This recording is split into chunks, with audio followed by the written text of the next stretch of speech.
اب پھر خلافت جو اسلامیہ ہے، اسلامی خلافت کا جو ایک نظریہ ہے مسلم امہ کا، مجموعی طور پر ہے گوچہ اس کی محنتیں صورتیں مختلف ہیں، کوئی کس انداز میں محنت کر رہا ہے، کوئی کس انداز میں کر رہا ہے، لیکن مجموعی جو نظریہ ہے، اسلامی نظریہ جو اسلامی امت کا، ہماری امت کا، وہ یہ ہے کہ ہم نے یہود و ہنود کے تسلط کو برداشت نہیں کرنا کہیں بھی، اور خلافت کے نظام کو لانا ہے انشاءاللہ۔ یہ ایک سوچ ہے اسلام ہماری مسلمان امہ کی، اللہ اس کو عملی تصویر بنا دے۔ اس وقت جو ان کا مسلمانوں کا تسلط رہا وہ 800 سال کے لگ بھگ ہسپانیہ، جس کو آج سے 100 سال قبل اقبال نے اپنی شاعری میں نقل کیا، وہ ہسپانیہ تک مسلمانوں کا تسلط تھا، اور ہر طرف اسلام ہی اسلام کا پرچم لہرا رہا تھا۔ اور یہودیوں کو، جیسے میرے محبوب نے فرمایا نا کہ اخرج الیہود والنصارى، یہ یہودیوں کو آتا ہے نا حدیث میں کہ نکال دو من جزیرۃ العرب، کہ یہودیوں کے لیے جزیرہ عرب میں کوئی جگہ نہیں ہے۔ اس حدیث پہ حضرت ایوبی رحمہ اللہ نے عملی طور پہ عمل کر کے دکھایا اور نکالا ان یہودیوں کو، لیکن پھر کرتے کرتے کرتے چونکہ یہ ان پہ اللہ رب العزت کی پھٹکار ہے، یہ اپنی حکومت نہیں بنا سکتے، نہیں یہ بادشاہ بن سکتے ہیں، یہ انبیاء کے دشمن ہیں یہودی، اس لیے یہ اپنا کہیں پر بھی یہ اپنی سٹیٹ نہیں بنا سکتے۔ حکومتیں آج بھی جتنی ہیں وہ عیسائیوں کی ہیں، بادشاہتیں عیسائیوں کی ہیں، لیکن وہ یہودیوں کو اپنا بھائی کی طرح بنا کے اس کو سپورٹ کر رہے ہیں۔ آسان کر کے کہوں، جیسے امریکہ باپ بنا ہوا ہے، یہ سارے اس کے دائیں بائیں بیٹے بنے ہوئے ہیں، وہ ان کو فلی طور پر کمپلیٹ طور پر سپورٹ کر رہا ہے، اس کی پشت پہ وہی ہے، وگرنہ اسرائیل تو ایک چھوٹا سا جزیرہ ہے، یہ کوئی بہت بڑی سلطنت تو نہیں ہے کہ جو مسلمانوں کو ذبح کر رہے ہیں، تو یہ کوئی بہت بڑی سلطنت نہیں ہے۔ لیکن یہ جو سارے حالات و واقعات ہیں، اس کو ذرا آپ اسلامی تاریخ کے آئینے میں اگر دیکھیں تو میرے محبوب نے فرمایا کہ الملحمۃ العظمی، جس کو تیسری جنگ عظیم کہتے ہیں، ابھی جس دور سے ہم گزر رہے ہیں، یہ جنگی جھڑپیں یہ اس کا پیش خیمہ ہے، فیصلہ کن مارکے کی طرف جا رہے ہیں ہم، کہ تیسری جنگ عظیم کا وقت قریب ہے۔ اس کے بعد امام مہدی کا، اس کے بعد حضرت عیسیٰ علیہ السلام کا، امام مہدی کا ظہور ہوگا، وہ دجال کو قتل کریں گے، یہ سارے واقعات بعد میں ہوں گے، پہلے ملحمۃ العظمی سے گزرنا پڑے گا، جو تیسری بڑی جنگ عظیم ہے وہ پہلے چھڑے گی۔ اور اس میں میرے محبوب نے فرمایا، اس میں اگر کسی شخص کے 100 بیٹے ہیں تو وہ ایسی جنگ ہوگی، اس میں 99 قتل ہوں گے، ایک بچے گا، اتنی بڑی جنگ ہوگی۔ اور اس کے لیے یہود کی پالیسیز کو آپ دیکھیں، ان کے طریقہ واردات کو دیکھیں، ان کے نظریے اور ان کی کوششوں کو دیکھیں، تو وہ مکمل طور پر مسلمانوں کو مٹانے کے درپے ہیں دنیا سے، اور ہر طرح سے مسلمانوں میں اپنا تسلط جمانے کے لیے، غلبہ حاصل کرنے کے لیے وہ محنت کر رہے ہیں۔ اور جو عارضی کامیابی ان کی نظر آ رہی ہے، اس کے پیچھے بھی ان کی جنگی حکمت عملی اور ان کی جو پالیسیز ہیں، ان کے اندر یہ طے ہے کہ وہ یکجان ہیں۔ یہی راز ہے، ان کی وقتی فتح کے پیچھے یہ راز ہے۔ اور مسلمان خانہ جنگی کا شکار ہیں، ہمارے ہاں خانہ جنگیاں ہیں۔ اسلامی سلطنت کیوں مغلوب ہوتی نظر آ رہی ہے؟ ہمارے ہاں خانہ جنگی ہے، ہمارے ہاں اپنی مشرقی اقدار کو بلایا ہوا ہے، ہم نے اپنی اسلامی تہذیب و تمدن کو بلایا ہوا ہے، اس سے ہم مار کھا رہے ہیں۔ انہوں نے تو حکمت سے مارا ہے مسلمانوں کو، جہاں پر ان کا ہتھیار چل رہا ہے وہاں وہ اس سے وار کر رہے ہیں، سمجھتے ہیں نہتے فلسطینی مسلمان ہیں، یہ تو پلٹ کے ہمارا کچھ بگاڑ نہیں سکتے، اور میرے آپ پر اور یہاں کہیں دائیں بائیں اگر کوئی ایٹمی ملک ہے اسلامی، اس پر وہ ہتھیار سے وار نہیں کر رہے، اس پر ان کے نظریات پہ وار کر رہے ہیں، ان کے اسلامی تشخص کو بگاڑ رہے ہیں۔ وہاں پر اپنی تہذیب و تمدن کو پھیلا رہے ہیں، مختلف صورتوں میں اپنا پیغام کنوے کیے جا رہے ہیں، پہنچائے جا رہے ہیں، اور اس دلدل میں میرا نوجوان، اس دلدل میں ہمارا مسلمان وہ دھستا چلا جا رہا ہے، اور اتنا گمراہ کیا گیا ہے۔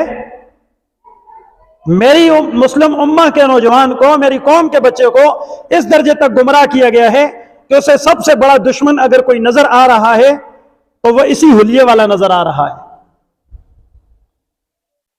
جو اسلامی تشخص کی بات کرے گا، جو اسلامی وقار، تہذیب و تمدن کی بات کرے گا، جو اسلامی معاشرت کی بات کرے گا، جو خلافت راشدہ کی بات کرے گا، جو میرے محبوب کے یاروں کی زندگی کی بات کرے گا، جو قرآن و سنت کے اصول کی بات کرے گا، اس کے بیسک اصول امت کو سمجھائے گا، اس کو میرا نوجوان اپنا سب سے بڑا دشمن سمجھے گا۔ ایسا کارگر وار ثابت ہوا ہے اس کا، یہ معمولی وار نہیں ہے۔ اور اپنی تاریخ کو بلانے کے لیے اس نے اپنی اتنی کوشش تیز کی ہے کہ اپنے آلات سے، اس نے تہذیب کو اپنے جدید آلات سے، اپنی ٹیکنالوجی کو اس نے سوشل میڈیا کا ہتھیار استعمال کر کے میرے آپ کے آنگن اور میرے آپ کے بستر تک پہنچایا ہے، جبکہ ہم اپنے اسلامی تشخص، اپنے اسلامی اقدار و وقار کو اپنی فیملی ممبرز، اپنے گھر، اپنی بستی، اپنے محلے، اپنے شہر اور اپنے ملک تک اجاگر نہیں کر سکے۔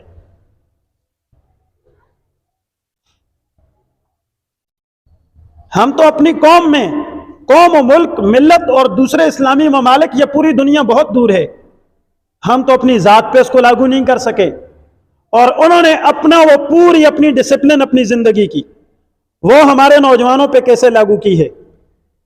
غیر مخصوص طریقے سے۔ کسی نوجوان کو کسی یہودی نے آ کے گریبان سے پکڑ کے یا ہاتھ سے پکڑ کے کہا ہے کہ تم پینٹ پتلون پہنو، تم اپنا ہیئر سٹائل ایسے بناؤ، بالوں کی کٹنگ ایسے کرو، کسی یہودی نے آ کے کہا ہے جی ہمیں؟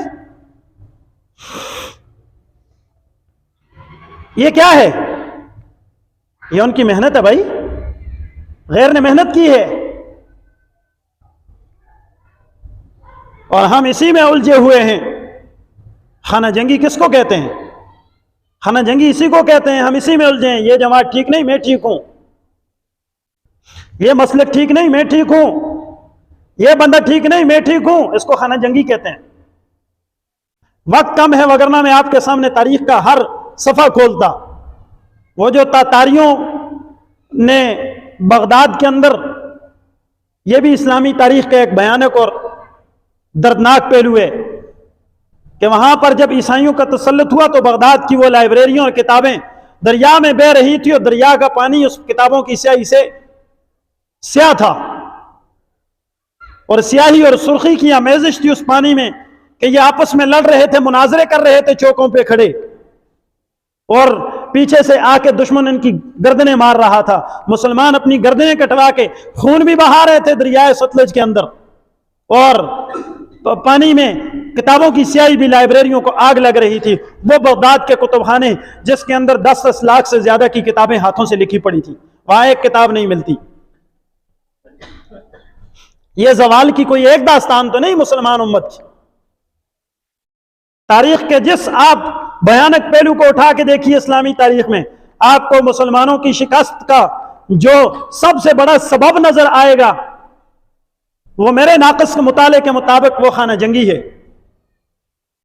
مسلمان جب بھی زوال پذیر ہوا، جب بھی شکست خوردہ ہوا، تو خانہ جنگی کی وجہ سے ہوا۔ آپ کہیں گے مولوی صاحب آسان کر کے کہو، یوں کہوں کہ آپس کی لڑائی کی وجہ سے ہوا۔ خانہ جنگی یہ ہے، یہیں سے ہمارا زوال شروع ہوتا ہے کہ غیر یہودی جتنی صہیونی لابی ہے، فرنگی، عیسائیت، کرسچن اور یہودی جتنی فرنگی لابی ہے، یہ سارے یکجان ہو کے مسلمان کو کاٹنے اور شکست خوردہ کرنے کے در پہ ہیں، اور یہ اپنی تمام تر صلاحیتیں، اپنی ساری سکلز، اپنی ساری صلاحیتیں یہ مسلمانوں کو کچلنے میں ایک کر رہے ہیں، صرف کر رہے ہیں۔ میں اور آپ کیا کر رہے ہیں؟ ہم کہتے ہیں جو آواز بھی اٹھا رہا ہے وہ تو اپنے سیاسی مقاصد کے لیے اٹھا رہا ہے، ہم نے تو اس کی تائید نہیں کرنی۔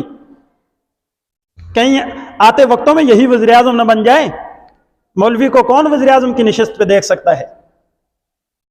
لیکن کل جب، اب سنیے گا، اب میں اس کا نچوڑ نکالنے لگا ہوں، ذرا پوری توجہ سے سنیے گا۔ کل جب اس فرنگی صہیونی لابی نے مسلمان امہ کو شکست خوردہ کرنے کے لیے اپنی تمام تر قوتیں اور طاقتیں بروئے لائی تھی، پورا رومن امپائر، پوری یورپین کنٹریز اکٹھی ہو کے جب مسلم امہ کے مقابلے میں آئی تھی، تو وہی سلطان نور الدین زنگی تھا جو خود تو بیت المقدس کو فتح نہ کر سکا تھا، لیکن اس کے لشکر میں ایک سالار تھا جس کا نام شیر کو تھا۔ اس شیر کو کا ایک بھتیجا تھا جو اس کے ساتھ جنگی جھڑپوں میں اور جنگوں کے اندر شرکت کیا کرتا تھا، اس نوجوان کا نام تھا یوسف بن ایوب، جس کو دنیا سلطان صلاح الدین ایوبی کے نام سے جانتی۔ اس بچے نے اپنی زندگی کا ایک مشن اور اپنا ایک گول مقرر کیا۔ میرا نیوکلیس پوائنٹ یہ ہے، میں نے فرنگی سے مسلمان امت کو نجات دلانی ہے، بیت المقدس کو آزاد کرنا ہے۔ اس گول پہ پھر اس نے کام کیا۔ پھر دنیا نے دیکھا، اس نے ترتیب سے کام کیا۔ سلطنت فاطمی مصر کے اندر تھی، خانہ جنگی کی وجہ سے وہ زوال پذیر ہوئی، تو مصر سے اس نے حکومت کی اور لیڈرشپ کی ابتدا کی تھی، وہاں سے اس نے لیڈ کرنا شروع کیا تھا سلطان صلاح الدین ایوبی نے۔ یہ بہت ضروری ہیں یہ باتیں یاد رکھنے کی۔ ان حالات میں ان حالات کو ذرا موازنہ آپ کیجئے گا۔ میں صرف آپ کے سامنے اسلامی تاریخ کا خوبصورت باب رکھتا ہوں۔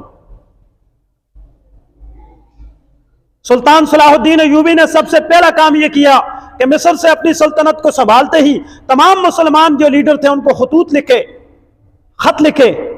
خطوں کے ذریعے سب سے پہلا کام یہ کیا کہ اپنے دشمن پہ نظر رکھو، اپنی خانہ جنگیوں کو چھوڑ دو، آپس کی لڑائیوں کو بلا دو، بعد میں لڑیں گے جب غلبہ ہو گیا، خانہ جنگی ختم کرو، ایک ہونے کا وقت ہے۔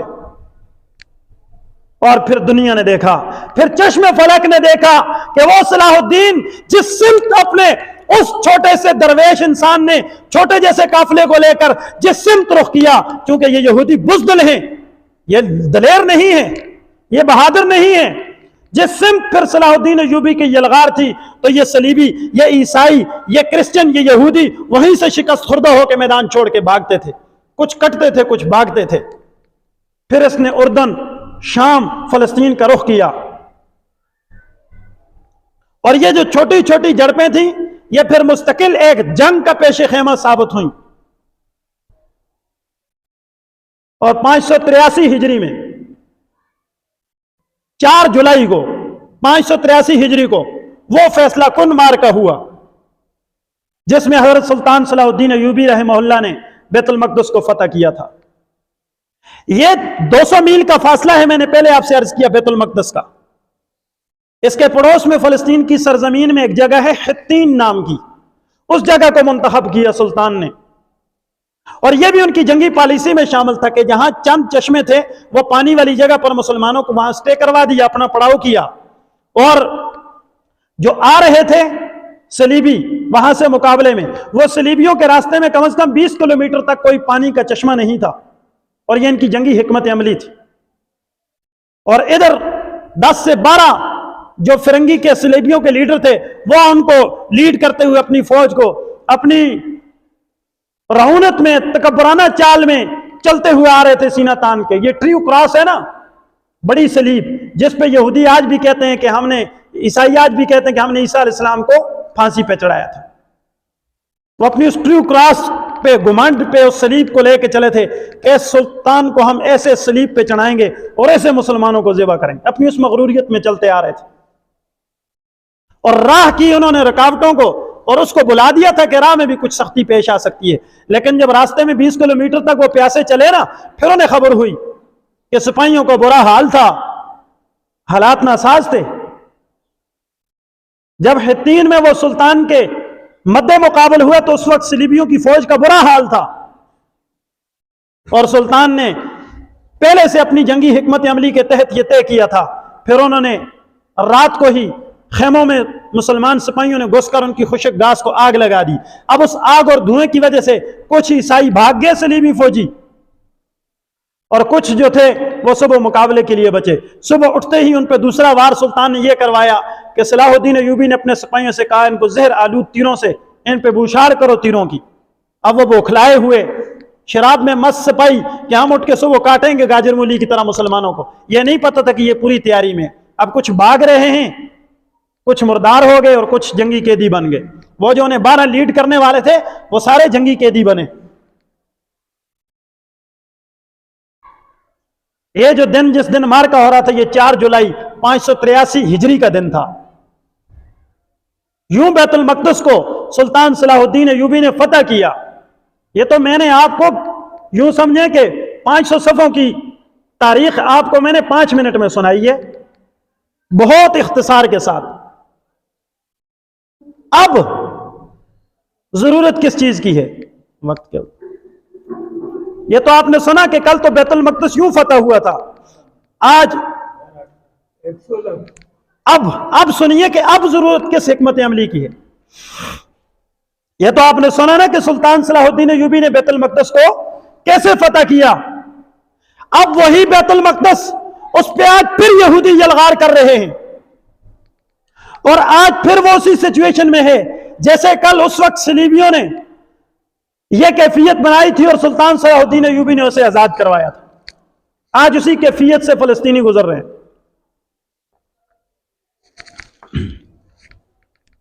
اب کس چیز کی ضرورت ہے؟ کل تک تیر و تلوار کی جنگ تھی، یہی تھا نا. آج جنگ ہے ایٹم اور بم کی. کل صلاح الدین ایوبی نے باقی مسلمان لیڈروں کو، سلطانوں کو، جرنیلوں کو اکٹھا کر کے، منظم کر کے، اٹیک کر کے عیسائیوں اور صلیبیوں کو بھگایا تھا. آج بھی مسلم امہ کو اسی وحدت، اسی کمیونٹی اور اس یکجان ہونے کی ضرورت ہے. اگر جزیرۃ العرب ڈوبا ہوا ہے، آپ دبئی دیکھیں، سارا دبئی فحاشی میں ڈوب چکا ہے اور اس کے اثرات سعودی عرب میں بھی پڑ رہے ہیں. یہ ہمارے زوال کی کوئی پہلی داستان نہیں. کل اگر تاریخ کے کسی ایک اور ورقے کو پلٹ کے اگر گزریے، صرف جاتی مار کے گزرتے ہیں کہ مغلیہ سلطنت ڈوبی تھی تو عورت اور شراب نے انہیں ڈبویا تھا.